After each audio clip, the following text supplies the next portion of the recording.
sabi ni Senator Tulfo, pag hindi ako nagpakita sa session hall ay ako'y duwag. Ang kaduwagan po ay nag-uugat yan sa ano ba ang purpose at trabaho mo.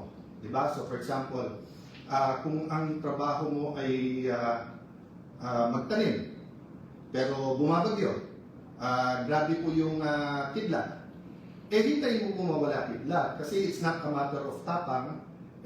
Magtatanim ka nga, tamaan ka naman ng kidlat, di ba? So, ganun din sa sundalo. Hindi natin isusubo ang sundalo natin sa mga bagay na suicide ang mission. Pero ipagtanggol ang bansa at mamatay para sa bansa. Hindi lang sundalo, dapat pati tayong mga senador. So, yung hamon mo, magpakita ako kung hindi iduwag. Para ko rin sinabi, halimbawa, Senator, ikaw, maging independent ka, kung hindi, duwag ka.